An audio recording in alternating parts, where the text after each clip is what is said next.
اعوذ باللہ من الشیطان الرجیم بسم اللہ الرحمن الرحیم اللہم صلی اللہ محمد و آل محمد وعجل فرجہم۔ پیارے بچوں، السلام علیکم ورحمۃ اللہ وبرکاتہ۔ جہان علم سٹی آف نالج اکیڈمی سے آپ کی بیبی جان آپ سے مخاطب ہیں۔ ہم آپ کو عید غدیر کے بارے میں بتا رہے تھے، اس کے کویسچن آنسر یاد رکھیے گا۔ انشاءاللہ آپ اگلے سال وہ سارے اعمال کریں گے یہ جو ہم نے آپ کو بتائے ہیں۔ چھوٹے چھوٹے ہیں، چھوٹے چھوٹے اعمال کریں۔ آپ چھوٹے ہیں تو چھوٹے کریں، بڑے ہیں تو بڑے کریں۔ حضرت امام رضا جو ہمارے 8ویں امام ہیں، حضرت امام علی ابن موسی رضا نے عید غدیر کے دن یہ سوال ہے کہ دوسرے مومنین کے چہروں کی طرف مسکراہٹ سے دیکھنے کا کیا سبب بتایا ہے۔ آپ نے 4 ثواب بتائے ہیں کہ اگر آپ صرف مومنین کی طرف مسکرا کے دیکھیں، اس میں آپ کے پیرنٹ بھی آ جاتے ہیں، آپ کے بزرگ بھی آ جاتے ہیں، آپ کے دوست احباب، بہن بھائی سب کی طرف اگر آپ مسکرا کے دیکھیں، ان سے پیار محبت سے رہیں تو اللہ تعالیٰ آپ کو کیا ثواب عطا کرتے ہیں۔ 4 جواب بتائیں امام نے، 8ویں امام نے کہا کہ پہلی چیز یہ ہے کہ اللہ قیامت کے دن اس شخص پر نظر رحمت ڈالے گا جو اپنے مومن بھائیوں کے پر سے مسکرا سے کہ ان کی طرف دیکھے گا۔ دوسرا ہے کہ اللہ تعالیٰ اس کی 1000 حاجات کو پورا کرے گا۔ اتنی زیادہ حاجتیں ہوتی ہیں، ہر وقت ہمیں یہ چاہیے، ہمیں وہ چاہیے، ہمیں تو اللہ تعالیٰ اس کی ساری حاجتیں پوری کرے گا۔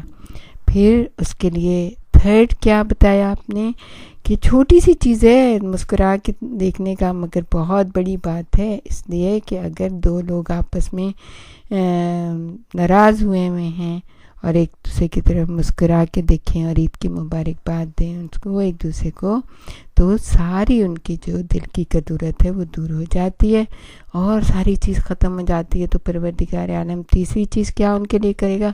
جنت میں ان کے لیے سفید موتیوں کا محل تعمیر کرے گا۔ بچوں کی عادت ہوتی ہے نا، اگر وہ کوئی چھوٹی سی چیز بھی ان کو اچھی خوبصورت سے مل جائے تو کتنا اس کو دبائے دبائے پھرتے ہیں، گم ہو جائے تو اسے ڈھونڈتے رہتے ہیں، ایک سفید موتی مل جائے تو کتنا اس کی حفاظت کرتے ہیں۔ اور کیا عید غدیر کا دن کیا ہے کہ اگر صرف مومنین کی طرف مسکرا کے ہی دیکھیں نا تو اللہ تعالیٰ جنت میں سفید موتیوں کا محل، ڈھیر سارے موتیوں، بڑے بڑے موتیوں کا محل تعمیر کرے۔ سوچیں کتنا خوبصورت ہوگا۔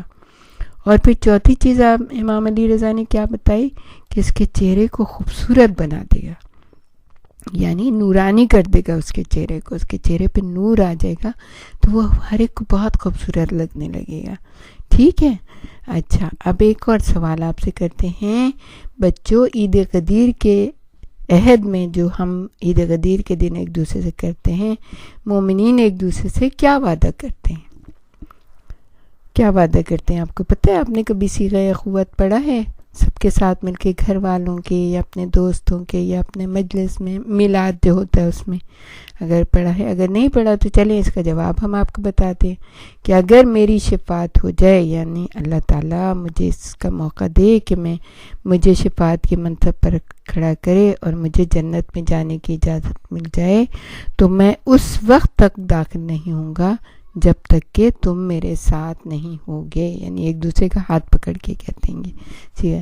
اور پھر دوسرا شخص اس کے جواب میں کیا کہتا ہے کہ بے شک میں نے قبول کیا اور شفاعت، دعا اور ملاقات کے علاوہ برادری کے تمام حقوق کو ختم کر دیا، یعنی میں صرف تمہاری شفاعت کروں گا قیامت کے دن، تمہارے لیے زندگی میں دعا کرتا رہوں گا اور تم سے وقتاً فوقتاً ملاقات کرتا رہوں گا۔ پھر ایک سوال اور ہے، وہ یہ ہے کہ اس دعا کا کیا ترجمہ ہے جو عید غدیر کے دن پیغمبر اسلام نے 100 مرتبہ پڑھنے کی تاکید کی ہے۔ آپ سے جتنی مرتبہ ہو سکے آپ پڑھیں، لیکن پیغمبر نے جو کہا ہے کہ وہ یہ کہا ہے کہ 100 مرتبہ پڑھیں۔ چھوٹی سی دعا ہے، بسم اللہ الرحمن الرحیم۔ اس کا جواب یہ ہے کہ تمام تعریفیں اس اللہ کے لیے ہیں جس نے ولایت امیر المومنین علی ابن ابی طالب کے ذریعے اپنے دین کو کامل اور اپنی نعمتوں کو تمام کیا ہے۔ وہ آیت قرآنی جو نازل ہوئی تھی عید غدیر کے دن، وہ پروردگار عالم کا شکر ادا کریں کہ اللہ تعالیٰ نے اس دن ہمارے دین کو کامل کر دیا ہے اور اپنی تمام نعمتوں کو ہمارے اوپر تمام کر دیا ہے. اچھا، سوال یہ پیدا ہے کہ عید غدیر کے دن مومنین کے آپس میں ملاقات کرنے کا کیا ثواب ہے؟ یعنی کہ اگر مومنین آپس میں ملاقات کرتے ہیں، اگر یہ کرونا نہ ہوتا تو سب لوگ اسی طرح سے جشن مناتے، ملاقات کرتے، لیکن اب نہیں ہے تو ایٹ لیسٹ فون پہ ایک دوسرے کو مبارکباد دیں. تو اس میں آپس میں ملاقات انشاءاللہ اگلے سال ہم کریں گے سب لوگ. تو اس کا جواب یہ ہے کہ پروردگار عالم اس مومن کی قبر پر 70 نور بھیجے گئے، یعنی پوری قبر کو نورانی. جب ہم اس دنیا سے جائیں گے، ہماری دوسری منزل شروع ہو جائے گی، تو پھر کیا ہوگا کہ ہماری پوری قبر میں نور ہی نور ہوگا. اور دوسرا ہے اس کا جواب یہ ہے کہ اس کی قبر کو پروردگار عالم کشادہ کر دے گا. تنگ قبر ہوتی ہے، تو اگر مومنین سے عید غدیر پہ ملاقات کی گئی ہوگی تو اس کی قبر کو کشادہ کر دے گا. اور پھر تیسرا کیا ہے کہ روزانہ 70,000 فرشتے اس کی قبر کی زیارت کریں گے اور اسے جنت کی خوشخبری سنائیں گے. یعنی جانا تو ہے نا سب کو، یہ تو بات ہے کہ ہمیشہ رہنے کے لیے نہیں آئے ہیں یہاں پہ. جو ٹائم ہمارا یہاں پہ وہ یہاں گزاریں گے، باقی جو ٹائم ہمارا ہے وہاں پہ جانے کا تو وہاں پہ چلے جائیں گے، تو کوئی مسئلہ نہیں ہے.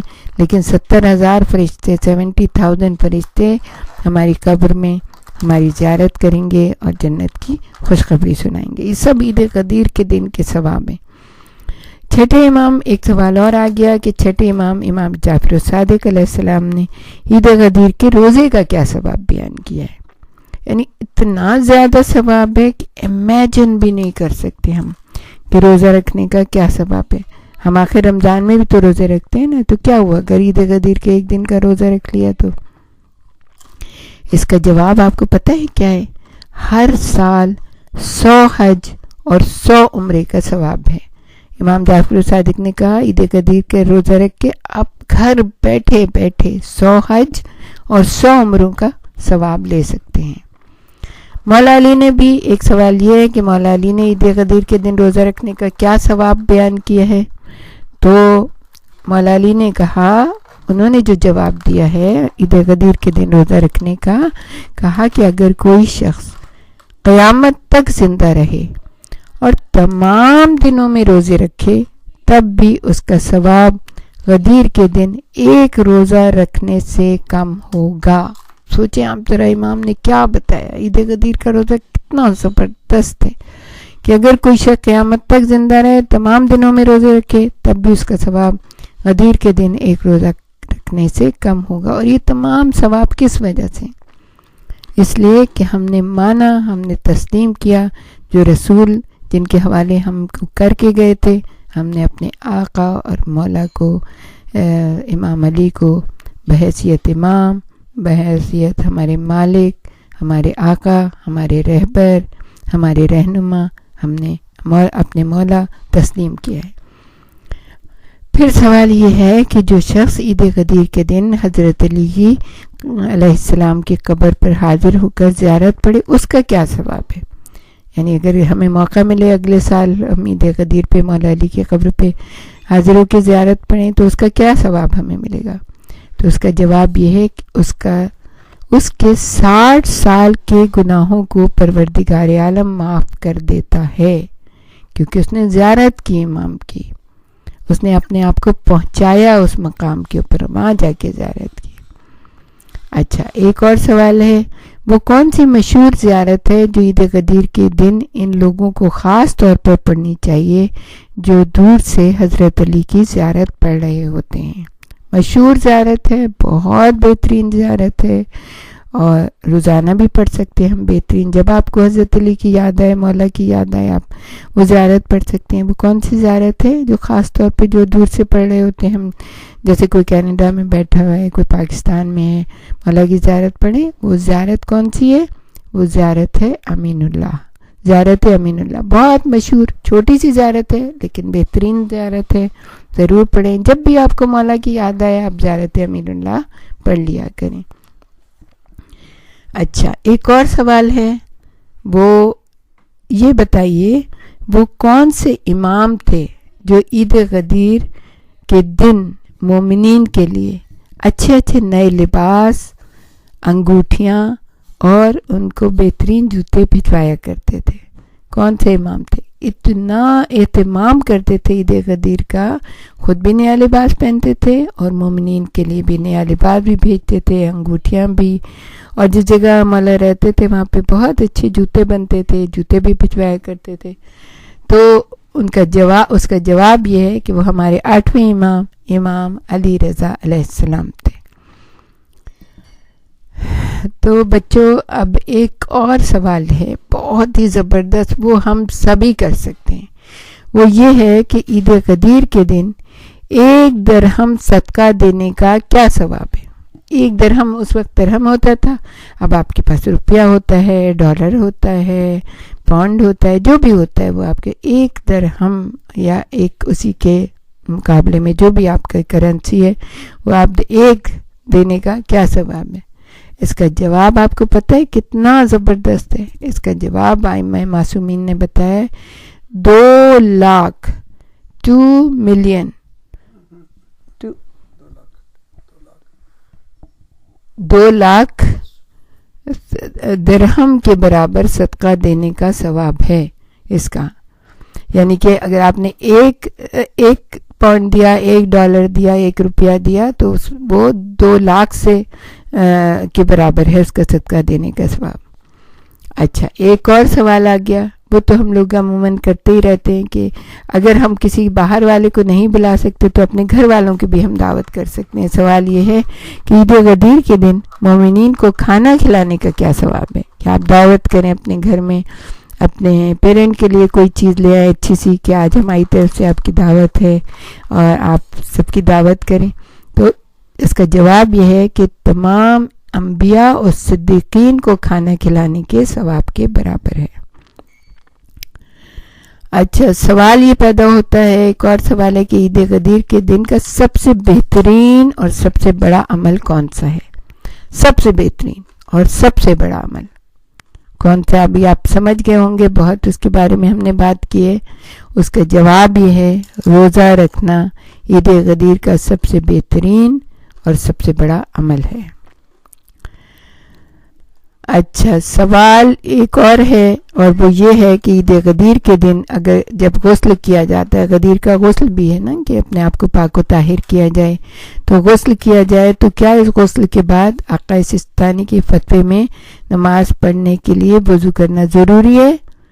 تو اس کا جواب یہ ہے کہ جی ہاں، وضو کرنا ضروری ہے، اور ہر آقا خمینی کے فتوے میں عید غدیر کے غسل کے بعد نماز کے لیے وضو کرنا ضروری ہے۔ اچھا، سوال ایک اور ہے، صرف کیا ہے عید غدیر کے دن کی نماز میں کتنی رکعت ہیں؟ کتنی رکعت نماز پڑھی جاتی ہے؟ ظہر سے پہلے پڑھی جاتی ہے کتنی رکعت؟ 2 رکعت۔ اس کا جواب ہے 2 رکعت نماز پڑھیں آپ صرف، وہ عید غدیر کے دن کی نماز ہے۔ ایک اور ہے سوال، وہ یہ ہے کہ عید غدیر کے دن حضرت علی کا خصوصی حکم ہے جو دیگر مومنین تک پہنچانا ضروری ہے، اور وہ کیا ہے؟ عید غدیر کے دن کمزوروں اور ضرورت مندوں کی مدد کی جائے۔ مولا علی نے خاص حکم دیا ہے کہ عید غدیر کا دن وہ ہے کہ جس میں اگر آپ کو کسی کا پتہ چل جائے کہ کوئی ضرورت مند ہے، کوئی کمزور ہے، تو اس کی مدد کی جائے۔ پھر ایک اور سوال یہ ہے کہ عید غدیر کے دن مومنین کے ایک جگہ جمع ہونے کے بارے میں ہمارے مولا کائنات علی ابن ابی طالب نے کیا ارشاد فرمایا ہے؟ اس کا جواب یہ ہے کہ غدیر کے دن ایک جگہ جمع ہوا کرو تاکہ پروردگار عالم تمہارے امور کو غیر منظم یعنی بکھرنے سے محفوظ رکھے۔ ایک اور سوال ہے جس کا تین جواب ہیں، عید غدیر کے روز کون کون سے واقعات تاریخ میں پیش آئے ہیں؟ اس کا جواب یہ کہ حضرت موسیٰ نے جادوگروں پر غلبہ حاصل کیا، دوسرا یہ حضرت ابراہیم کے لیے آگ گلزار بن گئی، اور تیسرا یہ حضرت شمعون کو حضرت عیسیٰ کا وصی بنایا گیا۔ ربنا تقبل منا انک انت السمیع العلیم۔